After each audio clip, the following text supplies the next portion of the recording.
రాష్ట్రంలో సాగునీటి సమస్యలపై అధికార పార్టీ తీరుపై ప్రధాన ప్రతిపక్ష పార్టీ నేతలు మండిపడ్డారు. నల్గొండ జిల్లా నాగార్జునసాగర్ నిండుకుండలా ఉన్న ఉదయ సముద్రంలో చుక్క నీరు లేదని బీఆర్ఎస్ నేతలు ఆరోపించారు.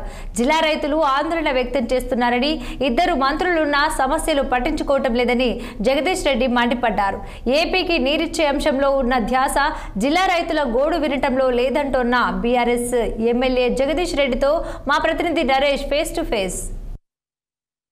కుండల నాగార్జునసాగర్ మరోపక్క ఉదయం సముద్రానికి నీళ్లు లేవని చెప్పేసి రైతులు ఆందోళన వ్యక్తం చేస్తున్న తరుణంలో మాజీ మంత్రి సూర్యాపేట ఎమ్మెల్యే జగదీష్ రెడ్డి ఇక్కడ రైతుల పక్షాన మాత్రం ఇక్కడ ఉదయ సముద్రాన్ని పరిశీలించడానికి ఇక్కడికి వచ్చారు. సార్ చెప్పండి, అసలు ఉదయ సముద్రానికి నీళ్లు రాకపోవడానికి కారణం?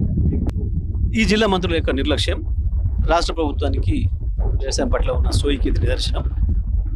ఇవాళ నిండుగా కనపడాల్సిన ఉదయ సముద్రం 10 ఫీట్ల లోపలికి ఉంది. ఇప్పటికి మత్తడి దునకాల్సిన ఇది ఈ చుట్టుపక్కల చెరువులను నింపి వేలాది ఎకరాలకు నీళ్లు పరిచిన ఉదయ సముద్రం పోసిపోయి కనబడుతుంది.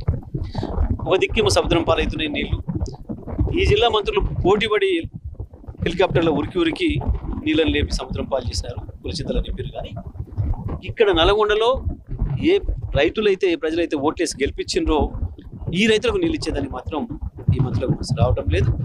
వీళ్ళకి వేరే కార్యక్రమాలు ఎక్కువ ఉన్నాయి, అందుకనే రైతాంగం పట్ల సోయి లేకుంటున్నారు.